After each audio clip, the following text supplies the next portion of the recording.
We are going to discuss about the point-to-point connection. So point-to-point connection.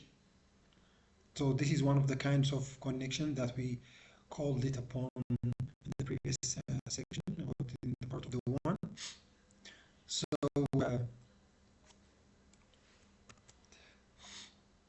So this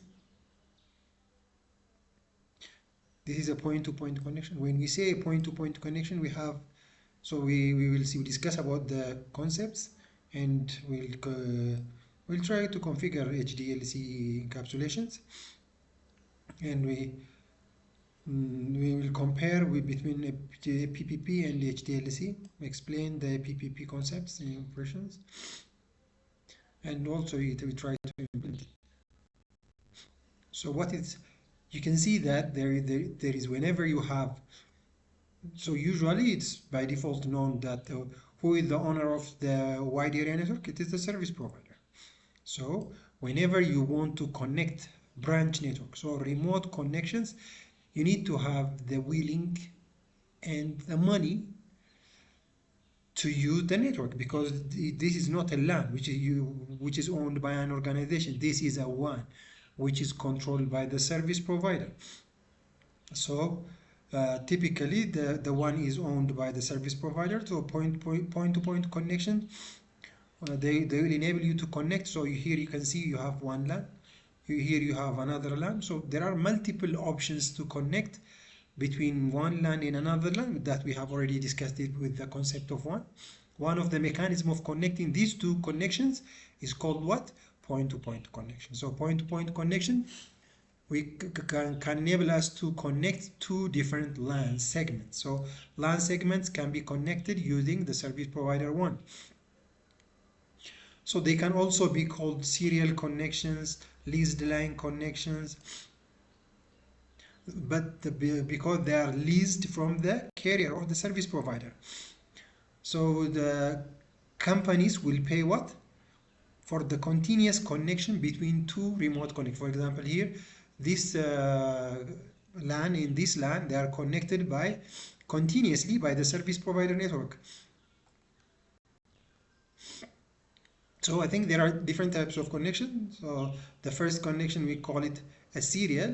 The serial means for whenever you want to send all these messages, you will send them one by one, bit by bit. So you can see here B3 is being sent already. So but we have another connection, parallel serial connections that are available.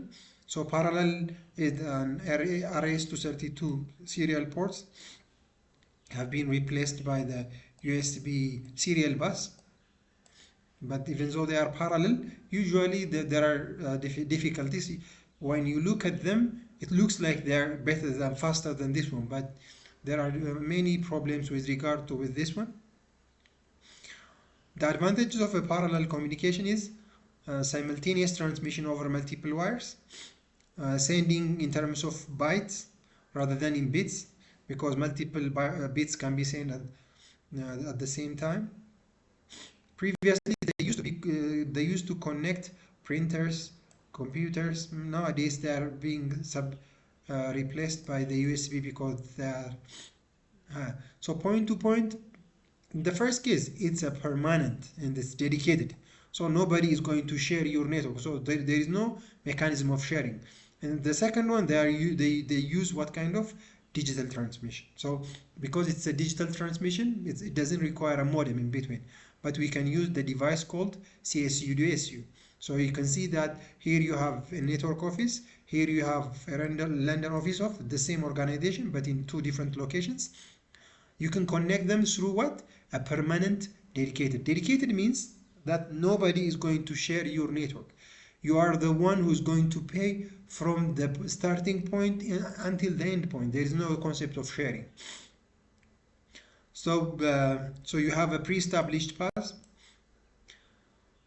So the path goes from what? The customer premises, so from your organization, also through the provider network, the service provider network, that's the tele, and also so it will pass. You are going to pay from the beginning till the end.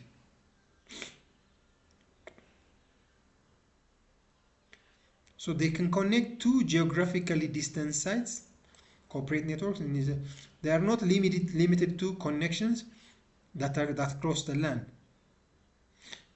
So they can undersea fiber optics can be used also for this communication, but they are expensive than the shared devices. When we share the shared devices, the frame relay and others are shared. If you have shared resources, so the payment can also be shared. So in that case, we can share those networks. For example, just like take a road. If you own a road so that only your traffic is going to go through that road, then indirectly you need to pay everything for this road. Starting from every payment should be made by you. Like that, we need to configure that network. So it's constantly available, and it can support voice over IP, video, everything can be supported on this one. So these are some of the available bandwidths for the serial. So when we say bandwidth, it's the rate of transfer. For example, you can say it's 56 kilobits per second can be transmitted with the 56. So you have the different carriers. The North American carrier is called T carrier. The European is called E carrier. The optical carrier is called OC. So T carriers are for the United States. These T carriers are for the United States. The E carriers are for the European, and the optical fiber is the US also.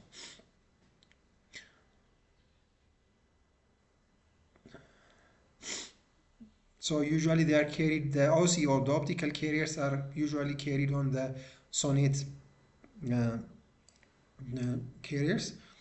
The most fundamental line speed is 64 kilobits per second. So this is the first one. That's called the DSO, the DSO 0, and they are the digital signal 0 and 1. They'll keep on.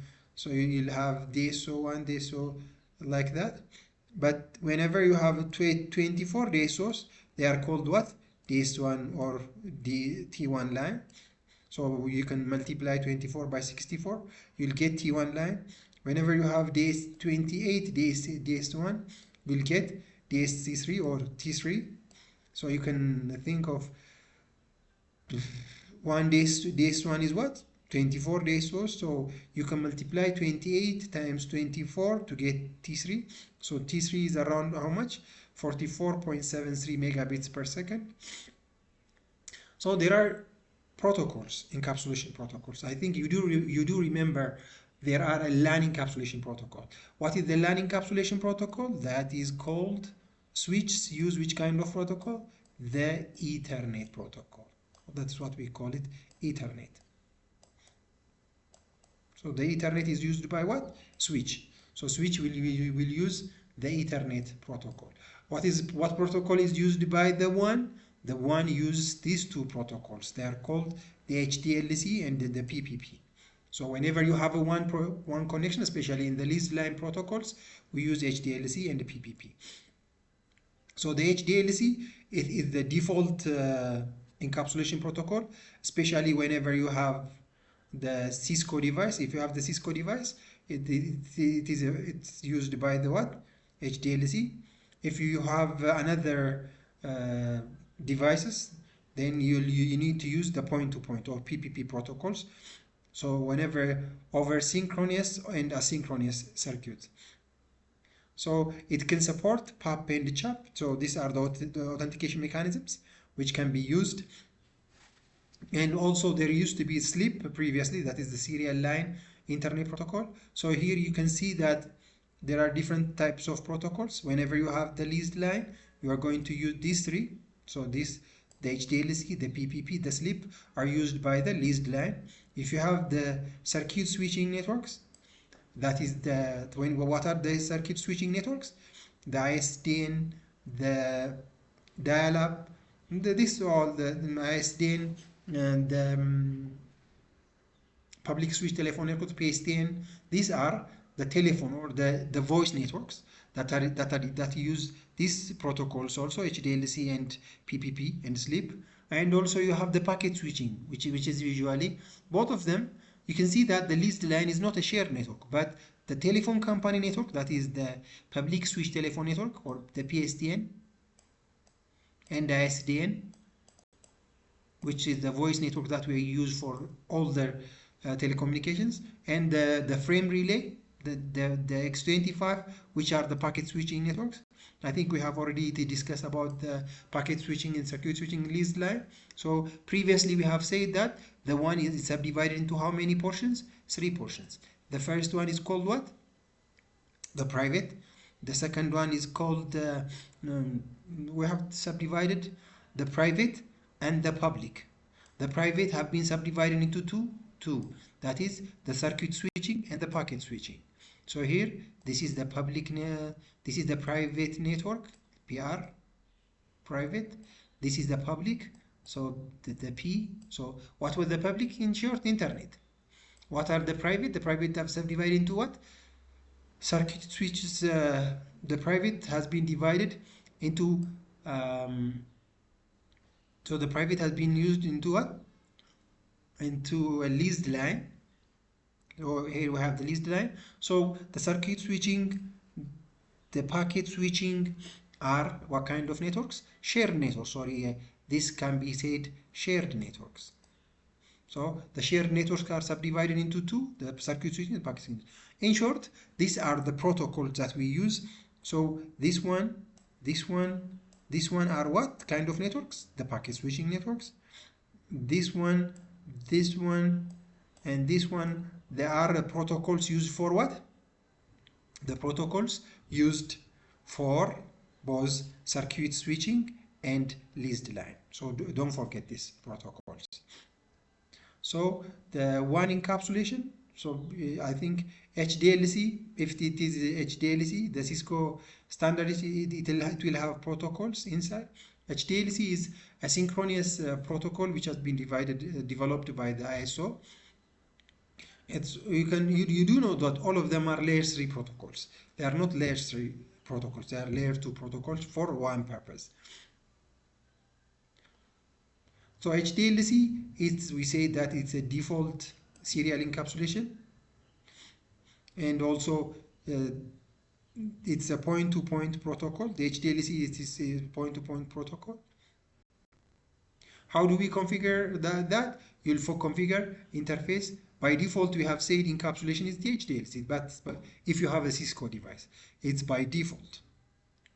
So if you have non-Cisco devices, connecting non-Cisco devices, you need to use PPP. So you write the encapsulation of HDLC command.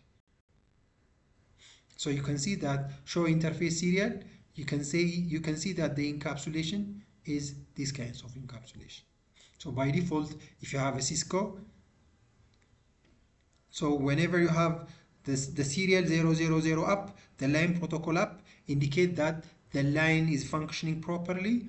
And also so there are different troubleshooting mechanisms. Some of them have just this one. When you see this command, there are different means that you can identify problems related with the serial line. So whenever you have up, protocol is up, serial is up, the link is up, so you are not required to do anything. So if you have serial X is down and protocol is down, now both of them are not working.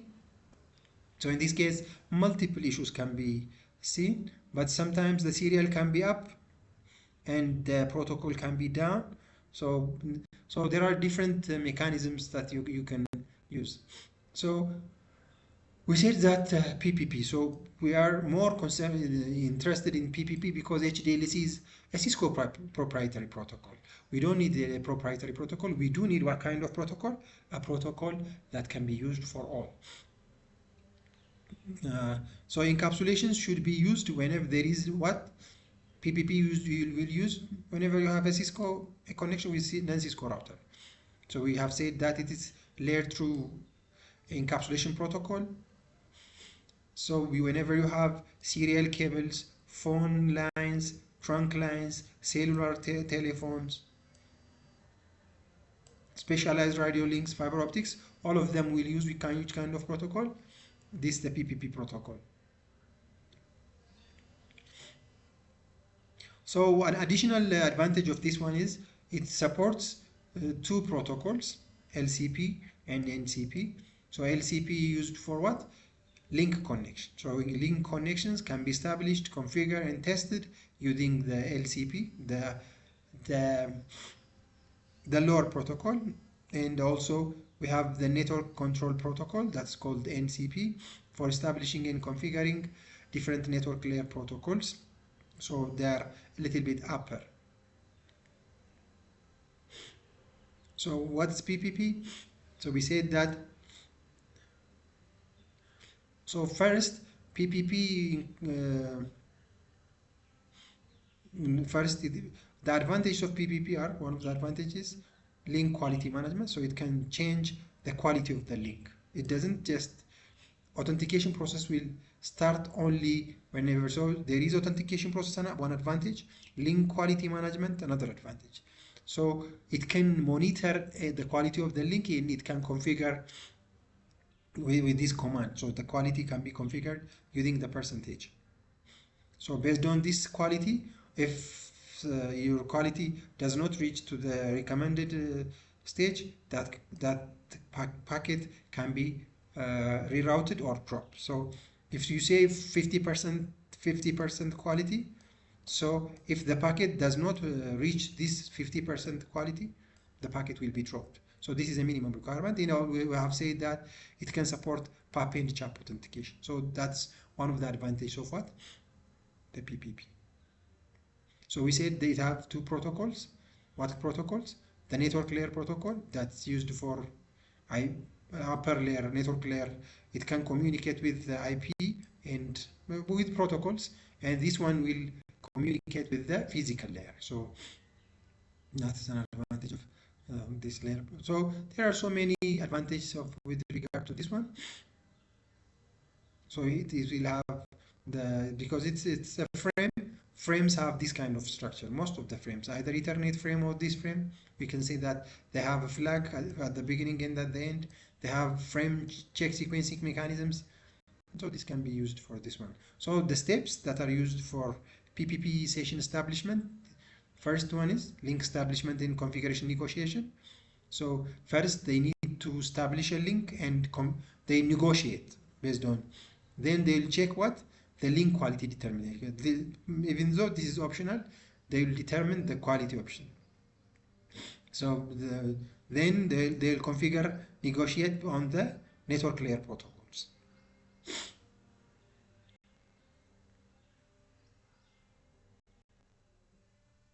So finally, we'll have the link termination after transmission and so on. But one of the configuration is what? Authentication. So we can authenticate. Authentication can be established. Why do we need authentication? So that sending and receiving of sorry, unless in otherwise they have authenticated, they cannot send and receive. So this is one of the mechanisms. Then you need to have compression. Why do we need to have a compression? So that you can send the file with the minimum size. So it can PPP can support what? File compression. And it can support what? Multi-link. You can combine more than one channels to work as one. So this is, we call it multi-link. So combining two more channels and compression and authentication can be supported by whom? By PPP. So PPP will have all these advantage. So we have said what?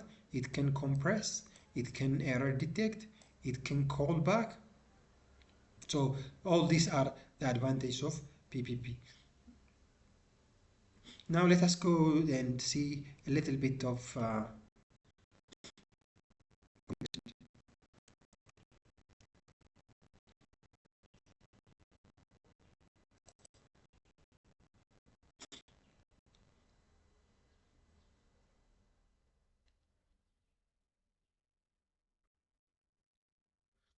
so all this can be, we have said, combined.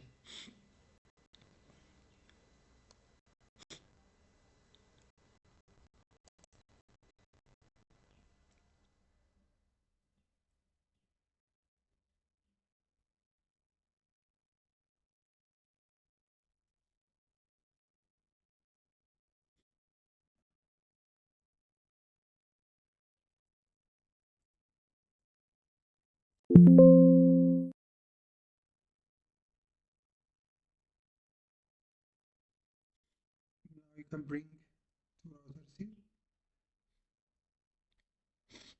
We can connect them through the serial cables because we don't have. We'll see the physical one and we'll zoom it in.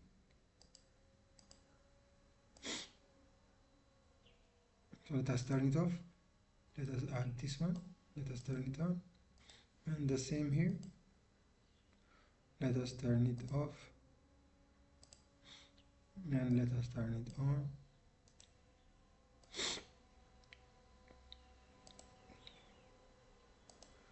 So you can connect them through the serial 00 with the serial 00.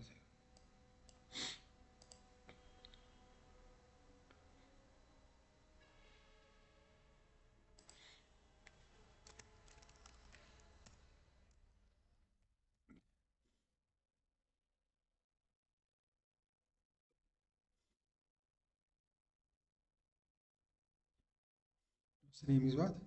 Router 1. So if you see here, exit, show IP interface SE0/0/0.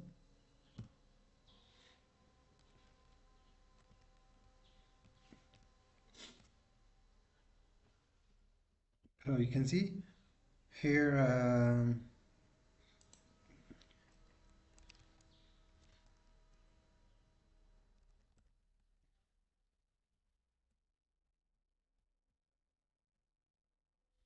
so this is the, so when you go up you can see that the encapsulation is HDLC.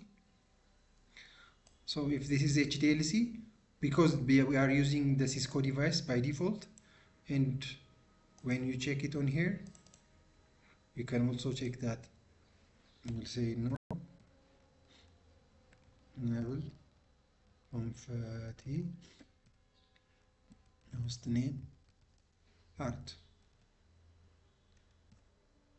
So exit, show interfaces SE0/0/0. So here also you can see that the encapsulation is what? HDLC. We can change this one, conf t interface serial 0/0/0. We can change this one here, encapsulation, it can be PPP. Now, even if everything works perfectly, let us say that IP address is 10.1.1.2 255.255.255.0. Let us say no shut, and let us configure also here. I think what was the IP that we gave it here? The IP is 10.2. Yeah. Try here. Conf t interface SE 0/0/0. Let us provide clock rate 128.